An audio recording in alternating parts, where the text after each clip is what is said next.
Our customers compete with anyone when it comes to hyperscale and efficient hardware. How do you lead that? Number one reason a company fails is they don't get market transitions. Absolutely. I think the industry is going through a tremendous transformation. Hey Chuck, great Steve, to how are see you. We're back Good at to be the here. craziness of Mobile World Congress. I mean, it really is crazy, right? I mean, It is. we're going through this sort of unprecedented period of change in the communications industry.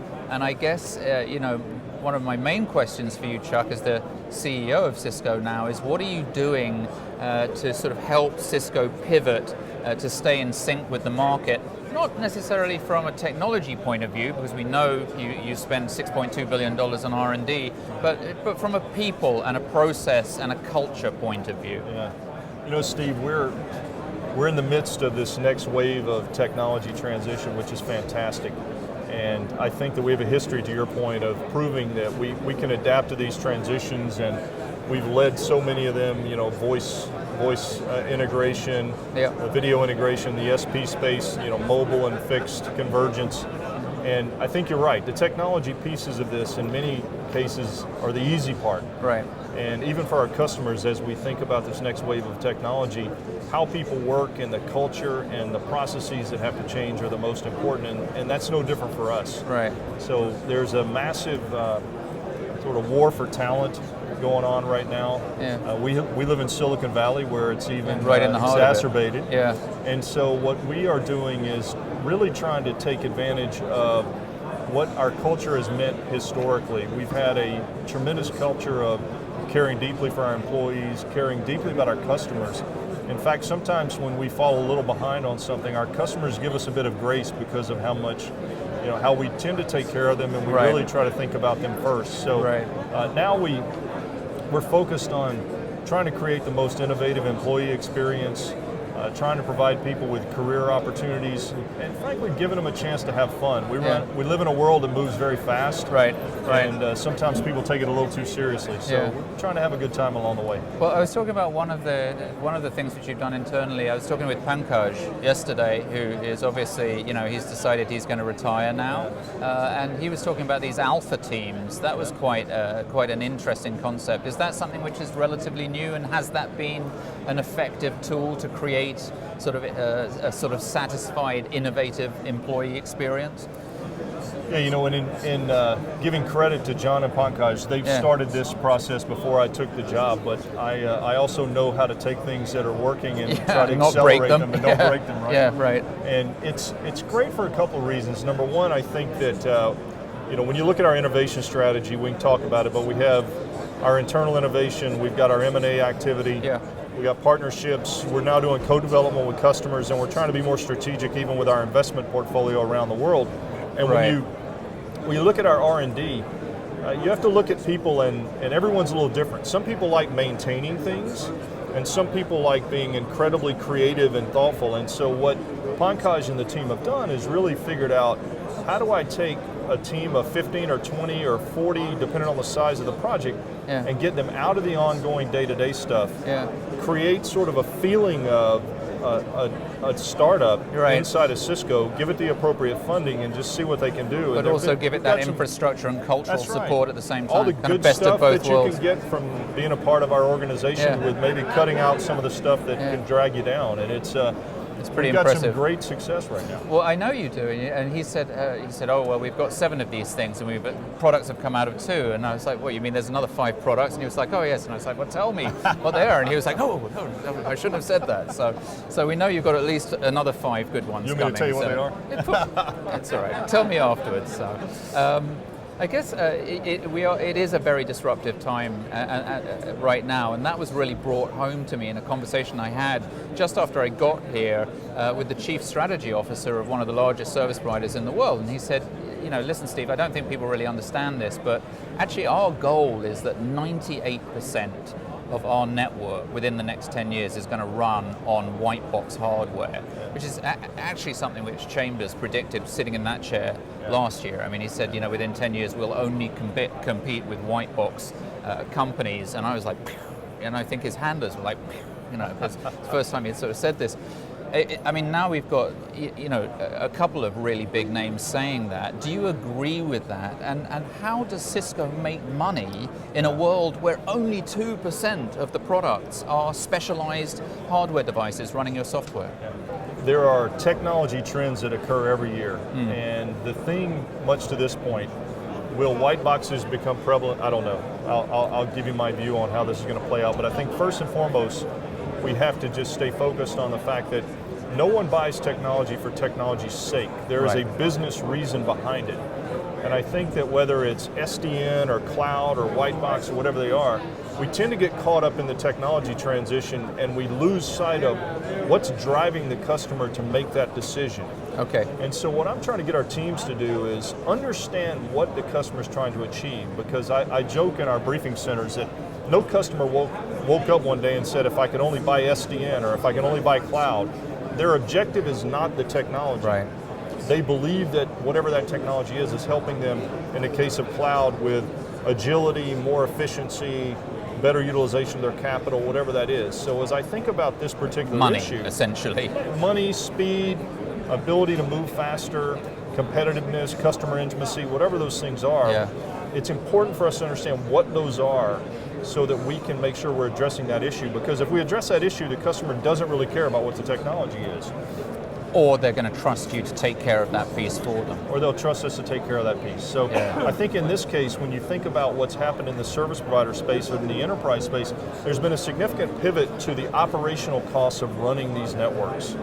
And I've told our teams, the good news is we've been trying to tell our customers that operating expenses matter, and now the good news is that they're telling us it matters, and now we have to do our part in helping solve those problems. So I think this is where this move toward virtualization and the dynamic provisioning of services, how do they use their assets more effectively? And frankly, they have to get to a place where they can be competitive. So I think the white box discussion is more symptomatic of them telling us that we have to deliver technology in a more cost-effective way to allow them to deliver services more cost-effectively, drive new streams of revenue. You have to make me more agile in my services delivery, and by the way, you got to do all that with a wrapper of security where I don't get myself in trouble. I think that what you're saying mirrors a conversation I had with one of your guys last night, a very smart guy called Kit Beal. Good, we're consistent, huh? Yeah, I assume you know him. He probably worked for you at one point. So, I was talking to him about how he sells Cisco's products and services, and essentially I had this revelation, which is we've got thousands of media and analysts at this event, and actually the way they're all covering the technology is in a 20th century way. We want to talk about speeds and feeds, and we want to talk about acronyms. That's not how you're selling to service providers at all right now. And what you're describing is a business outcome conversation. But I guess my question is, it sounds like you're focused on saving money at the moment. At what point does the coin flip and you start to talk about how these networks are going to make them money? No, we actually have been working with service providers for the last decade or more on how do we do service creation together to make money for them. So I focus on the OpEx because your specific question was around that. But Absolutely. I think when we engage with country leaders around the world, or CEOs of companies, or CEOs of enterprise businesses or service providers, what we try to do is first understand what their priorities are. And in the SP space, it is about, I want to deliver more services, more innovation, drive revenue. I want to obviously do it at lower costs. I need to do it as quickly as possible, and I need to do it securely for my customers. And there's some variation of those, but so we have had a capability over the years of really helping our service provider partners by doing market analysis, understanding the next services, actually helping them do service creation. How do you actually define it? How do you market it? And then with our enterprise presence, we can actually partner with them in helping take that service to market with the customer. So we try to operate on all of those levels. And whether we're talking to the Prime Minister of Italy about job creation, or whether we're talking to the CEO of one of our large service provider customers about a new service, we try to stay focused on what they care about. Yeah, that's very cool. I have to say the partnership with Ericsson was kind of a mind-blowing thing. Congratulations on keeping it a secret. That was almost as impressive as the partnership itself. But just before you did that, I wrote a column saying that the 3 companies that I think are kind of predestined for success in the 21st century, unless they do something really crazy, are Cisco, Ericsson, and Huawei. And now 2 of you have gotten together, and it does sort of feel, talking to service providers around the world, like the telecom market is being divided between Cisco-Sun and Huawei. Is that actually good for the customer? Is it good for innovation in the industry? I mean, it's obviously great for you, and congratulations, but what does it mean for the industry as a whole? Well, I think that if you look at our capabilities and what brought us together in the first place, we first make sure that when we look at any of these strategic partnerships, do we have a common view of the industry? And we did. Right. Do we have complementary portfolios and capabilities? Very and we much did. so, yeah. And will our customers believe that they will gain more value from us being together than being apart? And I think that's absolutely true. So we're motivated by helping our customers solve problems. We're motivated by that. Ericsson's motivated by that. We're driven by more innovation and helping this industry continue to move forward. And I think the combination of us coming together in this partnership will only accelerate that. I can't even imagine a discussion where we've ever thought about anything other than how do we come together to drive more innovation, help our customers be more successful. Yeah. At the same time, obviously, benefiting both of our companies. But I won't go into all the reasons why it makes sense, because I think but I actually believe that most of our customers are very optimistic about it.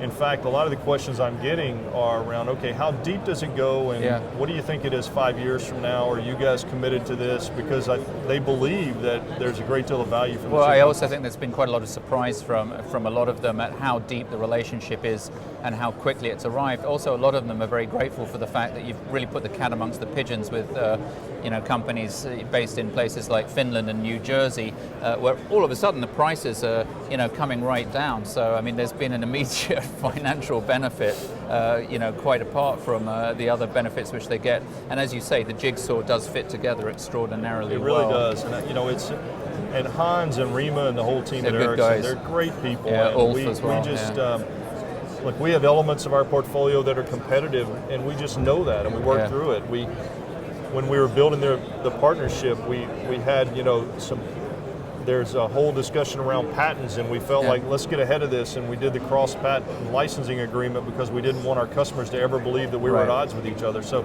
it's been a fantastic partnership, and we trust each other a lot. It's a historic partnership, and you are known for moving very quickly. That's what everybody says about you. You're a very decisive person. Is there a danger to doing that now you're top banana at Cisco? Sure there is. A lot of responsibility, risks There's involved. always danger with moving too fast, but I think there's greater danger by not moving. So what I've told our teams is that, look, we're going to get 80% of the information we need, and then we're going to move.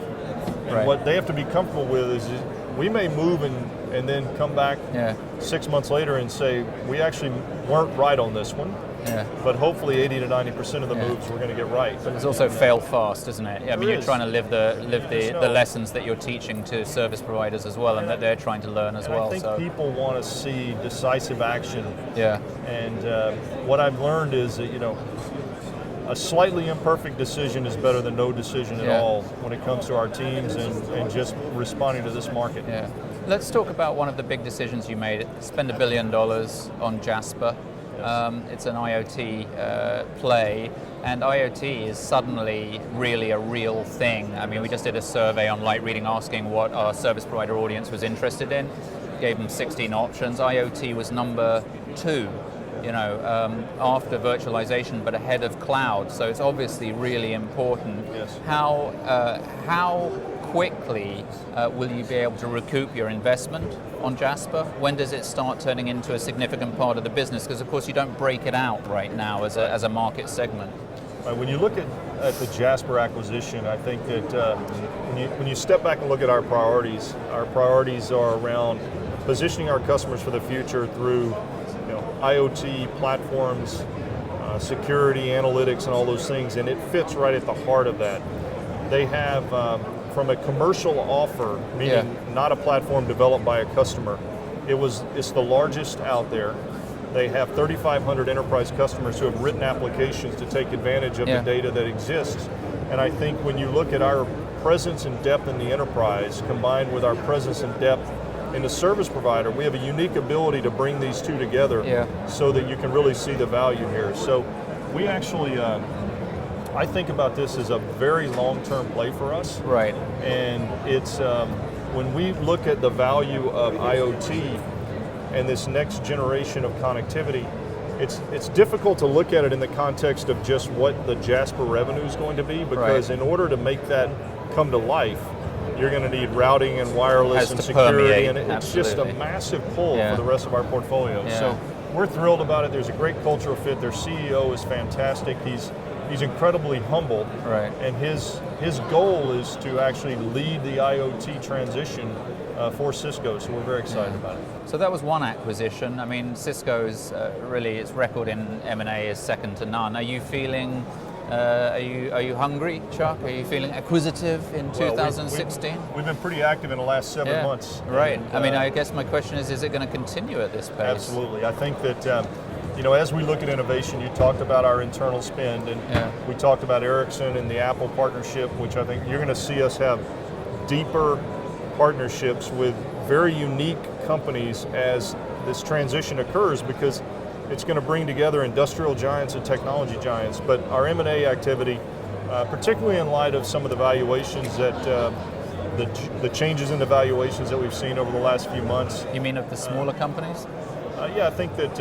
well, prices have gone down, haven't they? Prices have definitely come down. Yeah, we're seeing some stuff going for, they're more reasonable at this point. But well, not if you're working at one of them, you know. So that's a good point. Depends on your perspective. There's a lot of quite nervous people at mid-sized startups at the moment. But yeah, it's a buyer's market for sure. Yeah, that's true.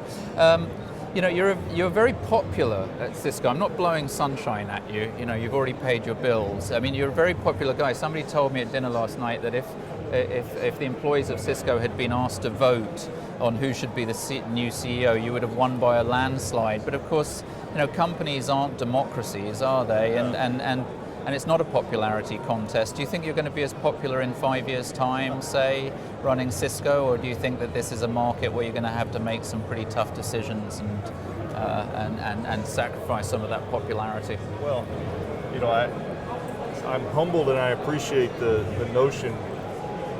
When I was going through the process, my wife said, you know, my wife told me, don't get confused, this isn't an election. Right. So, but I am pleased, and I think that when you talk to your teams and you talk to your customers and you talk to your partners, the thing that's valued today, and I think more than it ever has been in the past, is transparency and pragmatism about what's going on, and being honest with your teams to the extent you can. There are some things we're just fundamentally, legally not allowed to share, and we have to be thoughtful about it. But to the extent we can, I've tried to be incredibly open with our team about where we are, what we're doing well, what we're not doing well. And I think they appreciate that, a recognition of the things we're not doing well. And by the way, a very serious focus on not having that same conversation 6 or 12 months from now. And I think that we will have to make tough decisions. There is no doubt in my mind. And but my intent is to continue to be transparent with our teams about why we have to make them. To the extent that it creates any challenges for any of our individuals, then you treat them with tremendous respect. Well, I think one of the things you did, which was really smart, was to come in and start making decisions, because employees, when they get a new leader, hate it when that person comes in and says, I'm not going to do anything for 6 months, apart from I'm going to get to learn the business. Well, you should know what your business is if you're going to run it, right? Well, I've been here 18 years. Yeah, so it's kind of like a good reason. Is it true you played hoops with Michael Jordan? I guess you get asked this a lot. And how did that go? The stories Talking of success. The stories about me playing basketball with Michael Jordan are much better than the reality. But you know, I played in Eastern North Carolina in high school, and so did Michael. And we had a lot of common intersection points through. My aunt taught at his high school, and when you're a basketball player at that time in your life, you're always looking for pickup games. And so I went to Wilmington a lot, played a lot of ball with him, and then I ended up playing junior varsity at North Carolina. And so we played a fair amount of pickup ball, and occasionally I'd practice with the varsity. So I like to think that every time I guarded him, I gave him the confidence he needed to be successful. How about that? Good story. I like it. It's a pleasure to meet you, Chuck, and congratulations and great job. I mean, I really, it's been a very impressive story so far, and we're looking forward to continuing to help tell it. Thank you very much for spending the time. Cheers. Steve. Thank you.